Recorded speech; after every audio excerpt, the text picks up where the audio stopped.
ارشاد باری تعالی ہے الا انہم هم السفہاء ولکن لا یعلمون۔ اس آیت مبارکہ کی تفسیر حضرت علامہ سید محمد نعیم الدین مراد آبادی قدس سرہ العزیز فرماتے ہیں کہ معلوم ہوا کہ صالحین کو برا بھلا کہنا اہل باطل کا قدیم طریقہ رہا ہے۔ آج کل اہل باطل پرانے بزرگان دین کو برا بھلا کہتے ہیں، جیسے کہ رافضی، خلفائے راشدین اور صحابہ کرام رضوان اللہ تعالی علیہم اجمعین کی شان میں گستاخیاں کرتے رہتے ہیں۔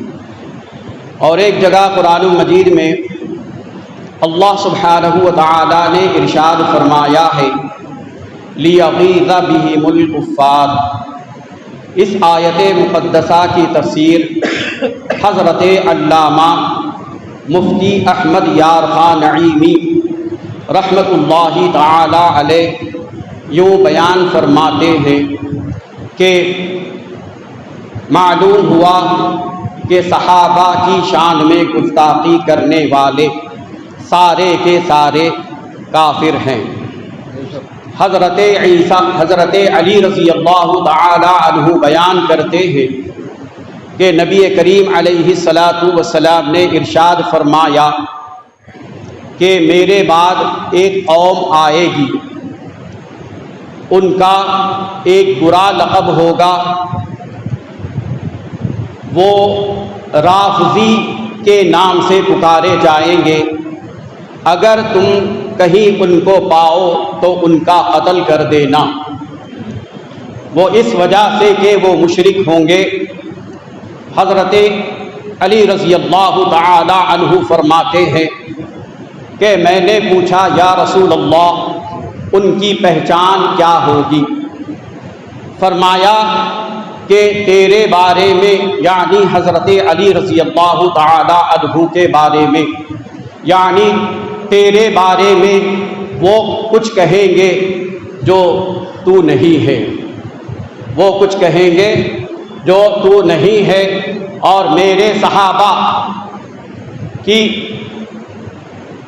میرے صحابہ کے بارے میں طعن و تشنیع کریں گے۔ پھر میں اہل تشیع کی جماعت سے ایک کتاب ہے ان کی جس کا نام ہے جامع الاخبار، اہل تشیع کی یعنی تفضیلیوں کی کتاب ہے جامع الاخبار۔ اس کتاب میں انہوں نے نبی پاک علیہ الصلاۃ والسلام سے منسوب کرتے ہوئے ایک حدیث نقل کرنے کا دعویٰ کیا ہے۔ اس حدیث میں فرمایا گیا نبی پاک علیہ الصلاۃ والسلام نے ارشاد فرمایا کہ جس نے میری برائی کی وہ کافر ہے، اور جس نے میرے صحابہ میں سے کسی صحابی کے بارے میں برائی کی وہ کافر ہے۔ اور پھر فرمایا کہ میرے صحابہ میں سے کسی صحابی کے ساتھ بد زبانی کرے وہ بھی کافر ہے۔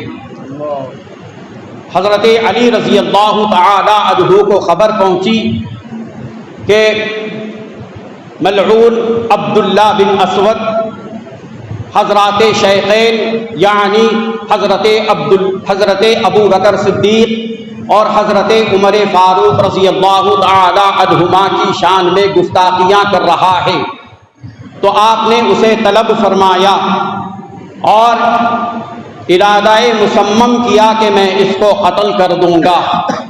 صحابہ نے فرمایا کہ اے امیر المومنین اس امر سے باز رہے کیونکہ فتنے کا اندیشہ ہے۔ بالآخر حضرت علی نے اس کو جلا وطن فرما دیا۔ پھر حضرت علی رضی اللہ تعالی عنہ سے متعلق اور ایک روایت یوں ملتی ہے کہ حضرت علی رضی اللہ تعالی عنہ نے فرمایا کہ مجھے حضرات شیخین یعنی حضرت ابو بکر اور حضرت عمر فاروق رضی اللہ تعالی عنہما پر فضیلت دے گا تو میں اس کو بہتان باز کی سزا دوں گا۔ پھر آپ نے 80 کوڑے مقرر کیے۔ جب کبھی کوئی حضرات شیخین کے بارے میں گستاخی کرتا اس پر 80 کوڑے برسائے جاتے۔ اب میں آپ کے خدمت میں اہل تشیع کی کتابوں سے وہ باطل عقائد 1-2-4 آپ کی خدمت میں رکھتا ہوں تاکہ میرے وہ بھولے بھالے سنی حضرات جو بلا تحقیق سوشل میڈیا پر کوئی بھی تقریر سن لیتے ہیں، کوئی بھی نعت سن لیتے ہیں، کسی سے بھی اہل بیت کی محبت سن لیتے ہیں تو اس کے گرویدہ ہو جاتے ہیں، اس سے مانوس ہو جاتے ہیں، اس کی سحر بیانی کذب بیانی سے اپنے آپ کو مسخر ہو جاتے ہیں اور تحقیق کرنے کی زحمت نہیں کرتے۔ میں تو سب سے پہلے ایک ان کی کتاب ہے انوار نعمانیہ، کتاب کا نام ہے انوار نعمانیہ۔ اس انوار نعمانیہ کتاب میں آپ اگر دیکھیں گے تو ان کا بنیادی عقیدہ آپ کو یہ ملے گا کہ حضرت علی رضی اللہ تعالی عنہ کے بارے میں فرماتے ہیں کہ حضرت علی رضی اللہ تعالی عنہ تمام انبیاء سے افضل ہیں، معاذ اللہ۔ پھر ان کی ایک دوسری کتاب ہے جس کا نام ہے الحکومت الاسلامیہ۔ جس طرح ہمارے پاس بخاری، مسلم، ترمذی ہے، اسی طرح کے یہ معتبر کتابوں کے نام آپ کو بتا رہا ہوں۔ الحکومت الاسلامیہ کتاب میں ان کا بنیادی عقیدہ درج ہے۔ اس میں انہوں نے لکھا ہے کہ ائمہ یعنی امام کی جمع ائمہ ہے۔ اب ان کے پاس عقیدہ یہ ہے کہ 14 شخصیات جو ہے وہ معصوم ہے، یعنی معصوم سے مراد جس طرح ہم انبیاء کو معصوم عن الخطا گناہوں سے پاک مانتے ہیں، وہ انبیاء کے علاوہ اور 14 کو معصوم عن الخطا مانتے ہیں۔ پھر وہ 12 کو امام مانتے ہیں۔ وہ 12 کے بارے میں کہتے ہیں کہ یہ 12 کا مقام اتنا بلند ہے کہ کوئی مقرب سے مقرب فرشتہ اور کوئی مقرب سے مقرب کوئی بڑے سے بڑا نبی اور نبی مرسل بھی ان کے مقام تک نہیں پہنچتا۔ معاذ اللہ، اتنا گندا عقیدہ ان کا ہے۔ پھر ان کی ایک کتاب ہے حیات کتاب کا نام بھول رہا ہوں، اس کے اندر یہ عقیدہ ہے کہ حضرت اماموں کے بارے میں عقیدہ ہے کہ ائمہ کا مرتبہ نبوت سے افضل ہے۔ پھر اس کے بعد میں ایک کتاب ہے ان کی جس میں انہوں نے لکھا ہے، کتاب کا نام ہے دیکھیے ناسخ التواریخ۔ ناسخ التواریخ کتاب لکھی ہے انہوں نے۔ اس میں انہوں نے لکھا ہے کہ سرکار علی نبینا علیہ الصلاۃ والسلام کے وصال مبارک کے بعد صرف 3 صحابہ مسلمان رہے، اس کے بعد میں جتنے صحابہ کی جماعت تھی کی ساری مرتد ہو گئی، معاذ اللہ۔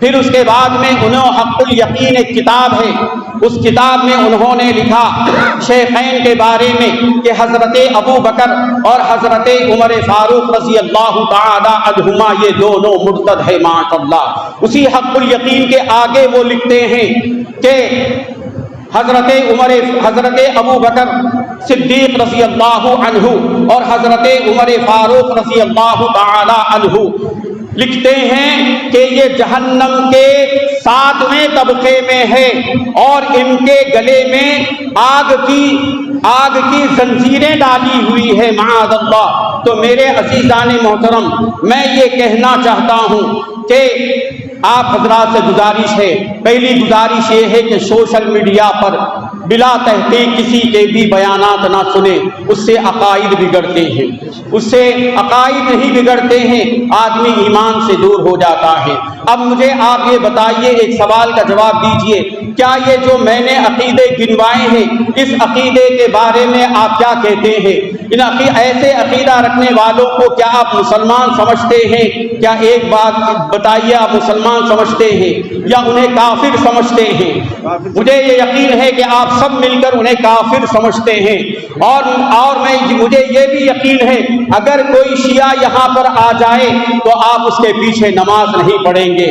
میں اپنی بات کو اس بات سے ختم کرتا ہوں، تو اسی طرح جن کے عقائد قرآن و حدیث سے ہٹ جاتے ہیں وہ لوگ مسلمان نہیں رہتے، اگرچہ کہ وہ ہمارے ساتھ یہ رہ کر کہے کہ ہم مسلمان ہیں تو وہ مسلمان نہیں ہوتے۔ میں یہ بات اشارتاً بتانا چاہتا ہوں، آج جو لوگ یہ دعویٰ کر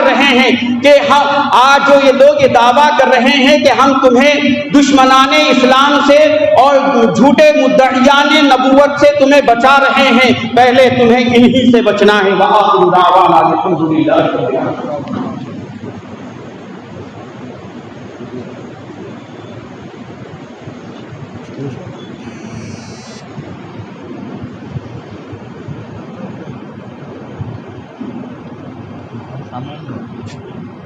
السلام علیکم ورحمۃ اللہ